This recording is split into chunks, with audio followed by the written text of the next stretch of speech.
Oke guys, baik lagi di segmen Watch or Skip.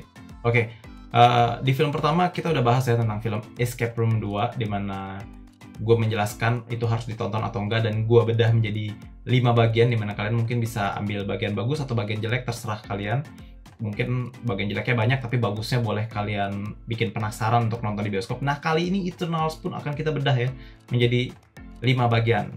Oke, sekarang sebelum masuk ke penilaian-penilaian kita masuk dulu ke sinopsis.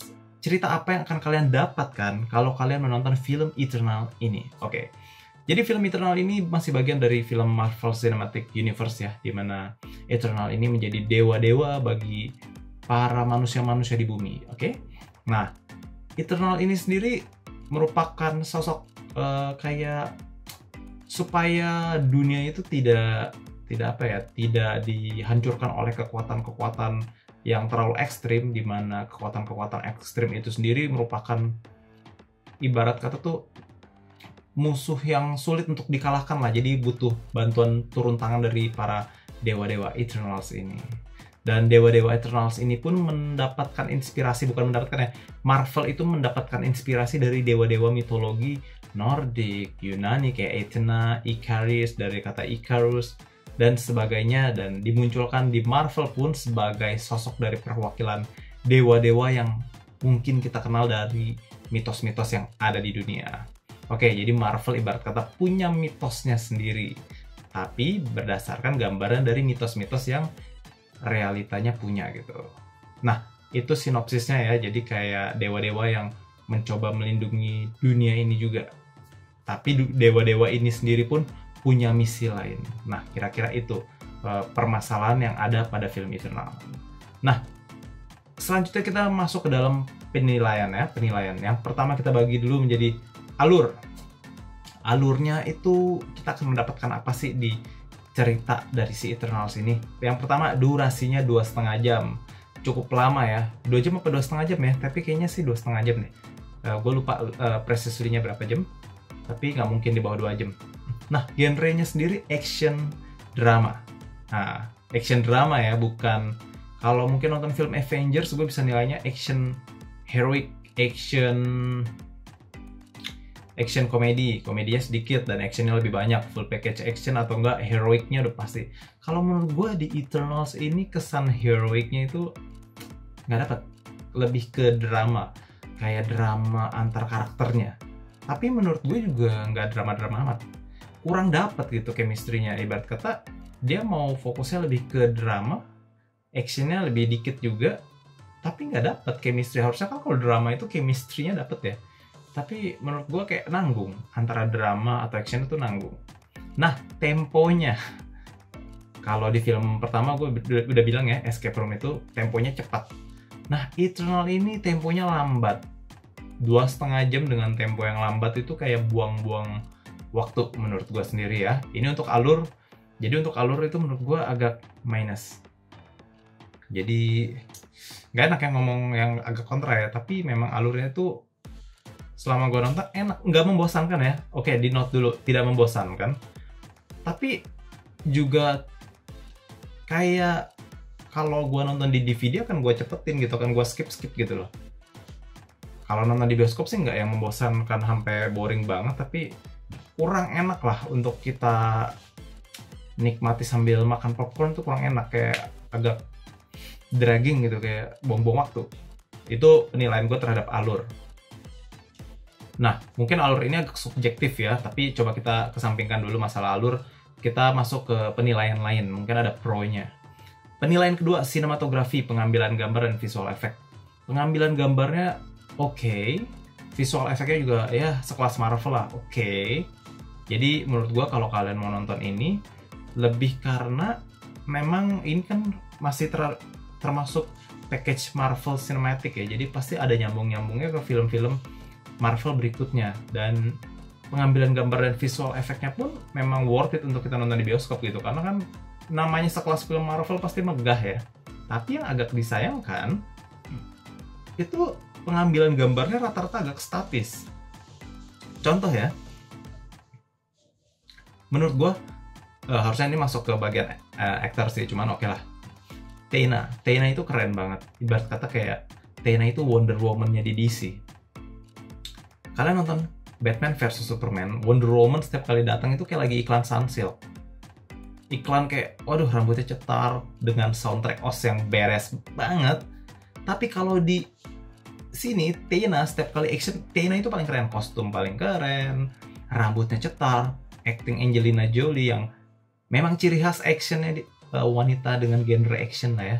Dia ada aja buka suatu film tuh udah bukan menjadi film drama tapi film action kalau ada dia. Itu keren, tapi gambarannya tuh statis, nggak yang mengikuti gerak-geriknya kayak Wonder Woman. Itu biasa kayak disorot, di zoom, dan menampilkan pesona si Gal Gadot. Nah kalau si Angelina Jolie sayangnya agak kurang, statis aja dari jauh gitu. Jadi setiap kali Tena berantem dengan gerak-geriknya yang keren, kameramen tuh nggak bisa dengan maksimal memanfaatkan momen-momen si Tena itu beraksi. Nah, oke, itu dari pengambilan gambar ya. Pengambilan gambar secara keseluruhan oke lah ya, megah, mewah, tapi kameramennya tuh kayak agak males gitu. Itu menurut gue ya. Nggak tahu menurut kalian. Kalau kalian nggak sependapat boleh komen di bawah. Tapi tetaplah layak untuk ditonton di bioskop. Nah, visual effect ya. Untuk kita compare sekelas Marvel ya. Kalau kita nonton Iron Man dengan efek-efek baju yang terpasang itu keren. Spider-Man bergelantungannya keren. Untuk Eternal, kebanyakan akan melihat Icarus terbang-terbangan kayak Superman. Tapi Superman itu kalau terbang keren di jubah. Dan keren di hantaman-hantaman yang mengeluarkan angin. Boom, boom. Icarus enggak. Lebih ke laser-laser kayak Cyclops tapi terbang. Dan gak ada jubah. Jadi visual efeknya sendiri pun menurut gua nggak bisa yang semegah apapun karena memang nggak ada additional point yang bisa bikin megah.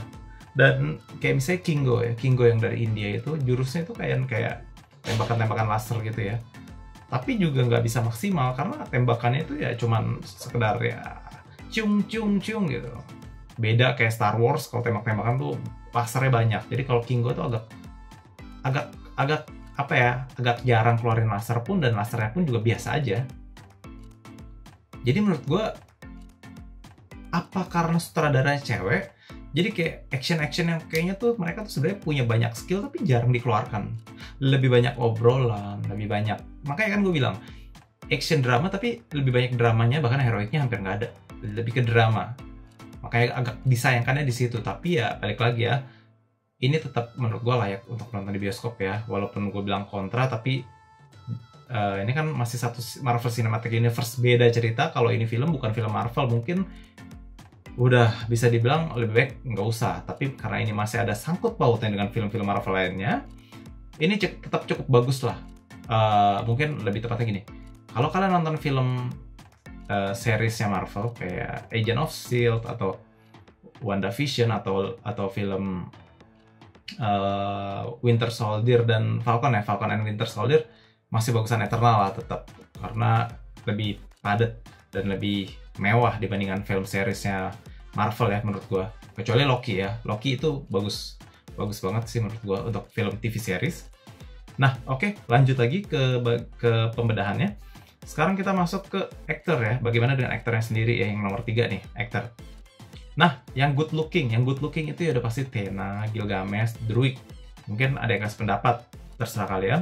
Tapi ini menurut gue ya, Tena udah pasti paling keren.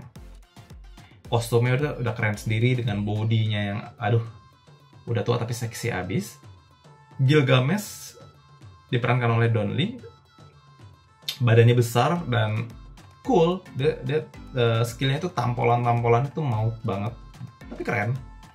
Tapi ya bukan peran utama gitu loh dalam film ini. Peran utamanya lebih ke Icarus dan juga Cersei. Jadi ya agak balik lagi, ada yang nilai plus tapi ya bukan peran utama banget gitu. Jadi peran utamanya lebih ke Cersei yang menurutku juga jarang mengeluarkan skill. Icarus juga yang memang keren skillnya tapi nggak ada material pendukung supaya dia keren. Dan yang Druig itu menurut gue keren tapi juga jarang nongol. Tapi Druig bukan keren di skillnya, tapi Druig itu lebih keren ke pembawaan karakternya yang easy dibandingkan dengan Dibandingkan dengan karakter lainnya, dia adalah yang paling jujur dan yang paling punya pemikiran sendiri. Jadi enak gitu loh nontonnya, nggak yang kayak robot. Sementara yang lain kayak robot, kayak udah di setting development karakter itu nggak enak gitu loh. Kayak disuruh A, ya A, disuruh B, ya B, nurut-nurut aja gitu. Sementara Druig ini punya sisi pengen bebas gitu. Pengen, gue punya pendapat, ya inilah pendapat gue gitu. Sama Pastos sih, tapi Pastos juga kayaknya kurang begitu menonjol untuk karakteristik, kurang rebel lah. Druig ini rebel banget, jadi keren menurut gua. Good looking juga, enak dilihat, cakep gitu. Nah, Cersei juga cakep ya, good looking ya, cuman berhubung di sini karakternya agak mellow, kurang enak dilihat aja, jadi kayak nontonnya bawaannya beban gitu. Nah, yang berikutnya acting skill dan chemistry. Acting skill dan chemistry, balik lagi ya, itu dapat di Druig dan Makari. Kali ini Makari ya, lebih ke apa, yang speed, dia nggak bisa ngomong, gagu, tapi enak gitu ngeliatnya. Emotional bondingnya itu dapat, senyum-senyum yang nakal-nakalnya mereka berdua itu enak dapat. Jadi menurut gue kalau untuk karakter, Druig ini menjadi sisi yang enak dilihat buat gue, dari segi karakter, emosional, acting, dan juga cara berpenampilan, gestur jalan. Di sini Druig sangat membantu gue untuk tertarik untuk dari keseluruhan pemeran yang ada 10 itu ya. Itu untuk aktor. Kalau kalian punya pendapat yang berbeda, boleh tulis di komen. Pasti beda-beda ya, ada 10 karakter. Kalau gue sih pro ke Druig dan Tena, karena Tena keren banget, cuman ya gitulah, bukan karakter utama. Oke, yang berikutnya material pendukung ya, additionalnya, OST, soundtrack, dan kostum. OST-nya biasa aja, gue nggak terlalu ingat OST-nya apa. Soundtrack juga biasa aja. Makanya justru itu yang bikin gue kecewa kalau di Batman vs Superman, soundtracknya Wonder Woman itu udah pasti kayak terlalu dimanja gitu. Filmnya Batman vs Superman, tapi OST-nya Wonder Woman selalu yang paling kurang ajar gitu loh. Menarik perhatian banget dibandingkan kalau Batman atau Superman yang keluar. Menurut gue itu, maksud gue lebih ke arah sana. Dan juga kostum ya udah pasti ya, Tena paling keren. Druig juga oke sih, tapi sisanya biasa aja. Walaupun kalau di poster kayaknya keren-keren, tapi begitu di film menurut gue kayak Power Ranger gak sih? Boleh, kalau nggak sependapat boleh tulis di bawah ya. Baik lagi, overall keren, tapi menurut gue pribadi biasa aja dibandingkan dengan superhero lainnya. Nah, kesimpulannya, nonton atau nggak, watch or skip? Menurut gue watch, karena kalau kalian nge-skip ini ya sayang ya, kalian mau nonton film apa lagi? Nggak banyak film di bioskop yang layak untuk ditonton ya. Yang bener-bener layak maksud gue. Menurut gue untuk film Eternals ini masih layak ditonton. Pengambilan gambarnya megah, dan juga masih package film Marvel Cinematic Universe. Akan ada kelanjutannya. Pesona Angelina Jolie dan aktor-aktor lainnya juga masih menawan. Terlepas dari berbagai macam minusnya, tetap masih lebih enak dilihat lah dibandingkan dengan film-film TV series. Kelasnya udah beda maksud gue gitu loh. Jadi tetap nontonlah di bioskop Eternals. Tapi ya nggak harus must watch ya. Kayak kalau must watch-nya itu buat gue Shang-Chi masih. Yang film-film belakangan ini Shang-Chi itu must watch. Kalau Eternals, watch. Kalau kalian nggak punya waktu, kalau kalian punya waktu, nggak tahu mau kemana nonton Eternals, worth it. Tapi kalau kalian sibuk, capek banget, tapi ngefans banget sama Marvel, tapi nggak punya waktu banget nih, dan mungkin lagi sekarat ya keuangannya, ya nggak usah nonton, nggak apa-apa sih. Tapi Shang-Chi harus nonton. Disempet-sempetin kalau Shang-Chi, kalau ini nggak sempet ya udah gitu loh. Oke, buat kalian yang nggak sependapat, boleh komen di bawah. Tapi menurut gue ya, kalau dari review gue, sebisa mungkin kalau memang masih layak ditonton, nontonlah di bioskop, membantu perfilman bioskop-bioskop ya, supaya nggak banyak yang bubar, dan juga supaya film-film itu semakin punya banyak masukan gitu, kritik atau saran. Kalau nggak ditonton tuh akan miss begitu aja gitu soalnya. Tapi kecuali kalau misalnya nggak layak tonton pun, akan gue bilang alasannya kenapa. So, untuk Eternals ini, nontonlah kalau kalian ada waktu, ini masih worth it. Oke, sekian review dari gue. Kalau kalian suka komentar-komentar gue, boleh subscribe dan tunggu video-video gue berikutnya. Subscribe, like, dan share ke teman-teman kalian. Dan juga komen di bawah, gue pengen denger diskusi dari kalian. Oke? See you on the next video. Bye-bye.